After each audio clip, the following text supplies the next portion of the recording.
Special report में बात love, धर्म और धोखा, धामी ने रोका।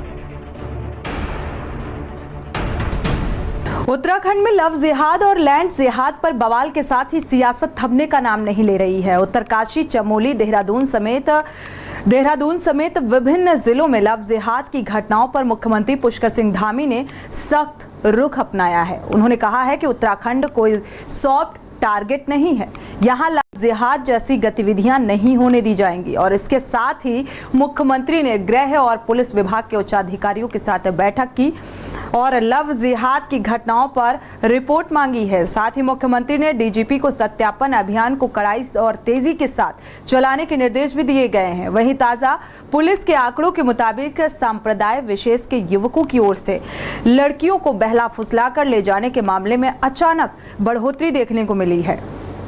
इस साल केवल 5 महीनों में ऐसे 48 मुकदमे प्रदेश में दर्ज हुए, जबकि पिछले पूरे साल में 76 केस दर्ज हुए थे। वहीं विपक्ष ने इन आंकड़ों को समुदाय विशेष के प्रति नफरत फैलाने का बीजेपी का षड्यंत्र बताया है। साथ ही चुनाव से पहले बीजेपी पर ऐसे मुद्दों को उठाकर जनहित से जुड़े मुद्दों से ध्यान हटाने की साजिश भी करार दिया है। देखिए ये रिपोर्ट।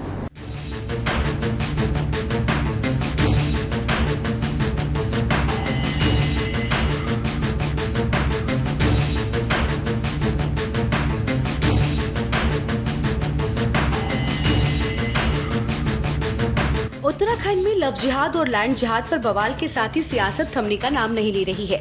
उत्तरकाशी, चमोली, देहरादून समेत विभिन्न जिलों में लव जिहाद की घटनाओं पर मुख्यमंत्री पुष्कर सिंह धामी ने सख्त रुख अपनाया है। उन्होंने कहा कि उत्तराखंड कोई सॉफ्ट टारगेट नहीं है, यहाँ लव जिहाद जैसी गतिविधियां नहीं होने दी जाएंगी। इसके साथ ही मुख्यमंत्री ने गृह और पुलिस विभाग के उच्चाधिकारियों के साथ बैठक की और लव जिहाद की घटनाओं पर रिपोर्ट मांगी। साथ ही मुख्यमंत्री ने डीजीपी को सत्यापन अभियान को कड़ाई और तेजी के साथ चलाने के निर्देश दिए। देखिए, जो डेमोग्राफी चेंज हुई है और जो भी इस प्रकार के असंदिग्ध लोग और जो कहीं न कहीं इसी प्रकार से संदेह पैदा करते हैं, उनके लिए यहाँ पर वेरिफिकेशन ड्राइव तेजी से चलाई जा रही है। एक बार चलाई गई थी, फिर से दोबारा चलाई जा रही है और सारे वेरिफिकेशन किए जा रहे हैं। कोई भी अगर संदिग्ध पाया जाता है, संदेह जिसके ऊपर होता है, तो उसकी पूरी जांच होगी और जांच में कहीं भी पाए जाने पर सख्त कार्रवाई भी होगी। इसी प्रकार से जो लव जिहाद के जो मामले आए हैं, उस पर भी हमने सख्ती से जो है उसकी जांच, सख्ती से उस पर कार्रवाई इसके लिए पहले ही कहा है और आज इस पर हम एक बड़ी बैठक भी डीजीपी पुलिस उनके सबके साथ करने वाले हैं। देखिए, सबसे पहले मैं मुख्यमंत्री जी को बधाई देना चाहता हूं कि सबसे सख्त धर्मांतरण कानून अगर बनाया है तो पुष्कर सिंह धामी सरकार ने बनाया है। लेकिन जिस प्रकार से 4-5 दिनों में आप देखा होगा लव जिहाद के मामले बहुत बढ़ते हुए दिखाई दे रहे हैं। इसका मतलब एक सोची समझी साजिश के तहत षड्यंत्र किया जा रहा है, लेकिन देवभूमि में इसको बर्दाश्त नहीं किया जाएगा। चाहे जितने भी सख्त कदम उठाएं, अभी मुख्यमंत्री से इस पर चर्चा में करके आ रहा हूं और हम ऐसी नज़ीर स्थापित करेंगे कि उसका उदाहरण अन्य प्रदेश भी लेंगे, ये मैं कहना चाहता हूँ। वहीं ताजा पुलिस के आंकड़ों के मुताबिक संप्रदाय विशेष के युवकों की ओर से लड़कियों को बहला फुसला कर ले जाने के मामलों में अचानक बढ़ोतरी देखने को मिल रही है। इस साल केवल 5 महीनों में ऐसे 48 मुकदमे दर्ज हुए हैं, जबकि पिछले पूरे साल में 76 केस दर्ज हुए। वहीं विपक्ष ने इन आंकड़ों को समुदाय विशेष के प्रति नफरत फैलाने का भाजपा का षड्यंत्र बताया। साथ ही चुनाव से पहले भाजपा पर ऐसे मुद्दों को उठाकर जनहित से जुड़े मुद्दों से ध्यान हटाने की साजिश करार दिया है। लव जिहाद की आड़ में बेकसूर नौजवानों को भी परेशान नहीं किया जाना चाहिए। कुछ समाज में कुछ लड़कियां पहले दोस्ती करती हैं, बाद में जब उनकी दोस्ती टूट जाती है और उनकी लड़ाई हो जाती है, झगड़े हो जाते हैं आपस में, तो वो उस मामले को लव जिहाद में तब्दील करने की कोशिश ना करें। इसका ध्यान पुलिस प्रशासन को, सरकार को रखना चाहिए। बहरहाल ये कहा जा सकता है कि लव जिहाद एक गंभीर मामला है और इस पर सख्ती से काम तो होना चाहिए, लेकिन यदि कोई बेकसूरवार है तो उसका भी ध्यान सरकार और प्रशासन को रखना होगा। नहीं, तो मुझे आप ये बताइए, अभी आंकड़े कहाँ से ले आए? पिछले दिनों में क्या मतलब? 2 दिन, 1 दिन, 5 दिन, ये जो इनके जो आंकड़े होते हैं ना, आंकड़े कोई भी बना सकता है। एक समुदाय पे, एक समूह पे आप ऐसा अटैक करना, मैं ये मानता हूँ जिसने भी अत्याचार किया है, जिसने भी कानून को तोड़ा है, उसके खिलाफ सख्त एक्शन लिया जाए, सख्त एक्शन लिया जाए। इसमें कोई दो राय नहीं है। पर अपनी राजनीतिक फायदे के लिए अगर आप ये कह रहे हैं तो ये इस प्रदेश को बहुत भारी नुकसान हो रहा है।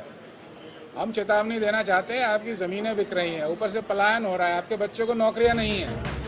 ये सिर्फ ये मुद्दे हैं जो नफरत फैलाने के लिए मुद्दे हैं और चुनाव जीतने के लिए, और कुछ नहीं। कुल मिलाकर लोकसभा चुनाव से पहले राज्य में लव जिहाद और लैंड जिहाद पर बवाल के साथ ही सियासत तेज हो गई है। सवाल ये है कि आखिर कब तक सियासत और बवाल थमेगा? आखिर कब उत्तरकाशी में चल रहा बवाल शांत होगा? क्या धामी की सख्ताई से अपराधियों में खौफ बढ़ेगा? Uttarakhand desk report.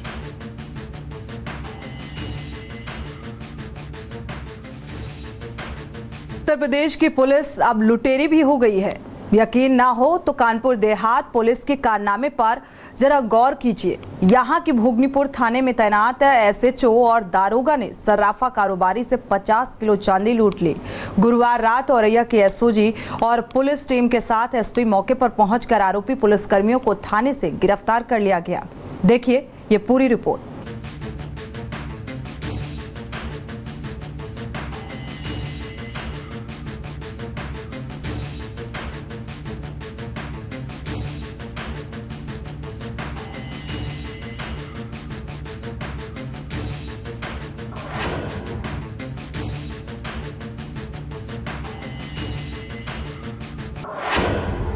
वह रही मित्र पुलिस, कानपुर देहात की लुटेरी पुलिस का कारनामा।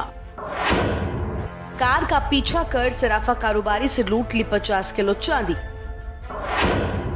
सरकारी घर में छुपाया था माल धरे गए। चहेते इंस्पेक्टर को बचाने के प्रयास हुए विफल। औरैया पुलिस ने आरोपी पुलिसकर्मियों को किया गिरफ्तार। इंस्पेक्टर और दरोगा भेजे गए जेल। यूपी पुलिस पर राज्य की कानून व्यवस्था को बनाए रखने की जिम्मेदारी है। पुलिस 25 करोड़ से अधिक सूबे की जनता को सुरक्षा प्रदान करती है और अपराधियों चोरों पर लगाम लगाती है। मगर तब क्या हो जब पुलिस खुद ही लूट में शामिल हो जाए? बहरहाल खाके को शर्मसार करने वाला कुछ ऐसा ही मामला कानपुर देहात से आया है। यहाँ के एक एसएचओ और दरोगा को औरैया की एसओजी और पुलिस टीम ने गिरफ्तार किया है। ये बुधवार की सुबह इस तरह का एक इंसिडेंट औरैया में जानकारी में आया था, जहाँ कुछ व्यापारी एक्सप्रेसवे के माध्यम से बांदा से चलकर आगरा जा रहे थे और इनसे वहाँ पर कुछ बदमाशों द्वारा गाड़ी रोकी गई और साथ में उसमें कुछ पुलिस वर्दी में भी लोग थे और चेकिंग के नाम पर इनके पास जो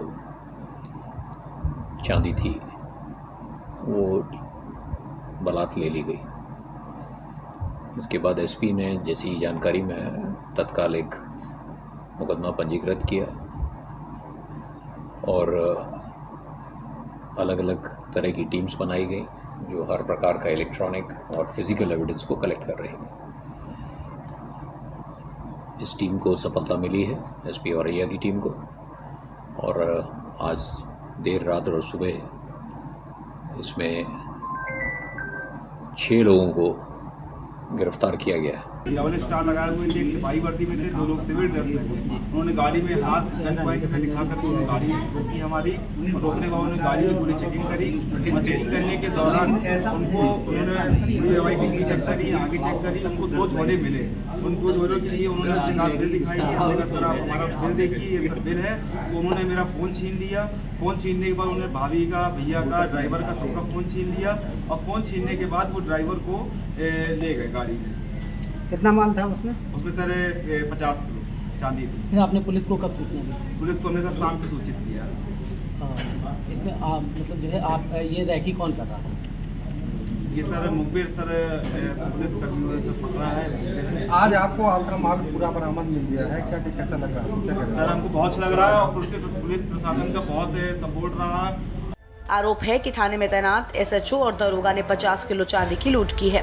पुलिस कर्मियों को उनके थाने से गिरफ्तार किया है। बताया जा रहा है कि पुलिस कर्मियों के सरकारी आवेश से लूटा गया माल भी बरामद हो गया है। लगभग 2 बजे के करीब एक घटना हुई थी। 244-245 पिलर पड़ता है हमारा बुंदेलखंड एक्सप्रेस वे पर, जो औरैया के क्षेत्र में आता है। लगभग रात के 9-9:15 के करीब ये सूचना मुझे व्यक्तिगत रूप से दी गई कि एक वाइट स्कॉर्पियो में जिसका नंबर एक जो पैकिंग वाला टेप होता है उससे छुपाया गया, उसमें 2 पुलिस वाले, जिसमें जो वादी है उसने स्पष्ट नहीं कहा, बोला 2 स्टार लगे थे और एक के 2 फीती लगी थी। तो जिससे हमें ये लगा कि एक दरोगा की वर्दी में था और एक हेड कांस्टेबल की वर्दी में था और 2 सादा कपड़ों में लोग आए। इन्होंने जो है एक बांदा के व्यापारी मनीष सोनी, इनकी गाड़ी रोकी, जिनकी गाड़ी में उनकी भाभी, उनका बच्चा और उनके 2 रिश्तेदार और एक ड्राइवर था। इनको रोककर इन्होंने चेकिंग के नाम पे सामान पूछा, तो 25,000 का मैक्सिमम इनाम होता है, तो मैंने वो घोषित किया है। परंतु वरिष्ठ अधिकारियों के द्वारा वर्कआउट करने वाली, क्योंकि कई टीम्स हमने बनाई थी, सभी टीमों के लिए एक बड़ा इनाम के लिए मेरे द्वारा रिकमेंड करके भेजा जाएगा। बता दें कि भोगनीपुर कोतवाली के इंस्पेक्टर, दरोगा और एक हेड कांस्टेबल ने 4 दिन पहले कार का पीछा कर औरैया कोतवाली क्षेत्र में सराफा कारोबारी से 50 किलो चांदी लूट ली। सराफा कारोबारी की शिकायत पर औरैया एसपी की सूचना के बाद गुरुवार की देर रात भोगनीपुर कोतवाल के आवास से चांदी बरामद कर ली गई। मामले में इंस्पेक्टर और दरोगा को हिरासत में लेकर औरैया पुलिस को सौंप दिया गया, जबकि हेड कांस्टेबल फरार चल रहा है, जिसकी तलाश की जा रही है। तीनों पुलिस वालों के खिलाफ विभागीय कार्रवाई भी की जाएगी। दरअसल आगरा के सराफा कारोबारी मनीष सोनी मंगलवार रात चांदी लेकर फतेहपुर से आगरा जा रहे थे। गुप्त सूचना पर भोगनीपुर इंस्पेक्टर अजयपाल सिंह ने दरोगा चिंतन कौशिक और हेड कांस्टेबल रामशंकर को उनके पीछे लगा दिया। कुछ अन्य लोगों की मदद से औरैया सीमा में व्यापारी को रोककर चांदी लूट ली और वहां से भाग निकले। डर के चलते कारोबारी ने एक दिन बाद यानी बुधवार को औरैया पुलिस को इसकी सूचना दी। इस पर एसपी औरैया चारू निगम ने खुद गुरुवार देर रात लूटी गई चांदी बरामद कर ली। तो वहीं कानपुर देहात पुलिस के अधिकारी अपने चहेते इंस्पेक्टर को बचाने के प्रयास में जुटे रहे, लेकिन लूटी हुई चांदी की बरामदगी से दाल न गल सकी। फिलहाल पुलिस कर्मियों द्वारा की गई लूट की ये वारदात चर्चा का विषय बनी है। सवाल यह है कि पुलिस की अगर लूट जैसी वारदात को अंजाम देगी तो भला कानून व्यवस्था का क्या होगा। स्पेशल डेस्क, की न्यूज़ इंडिया।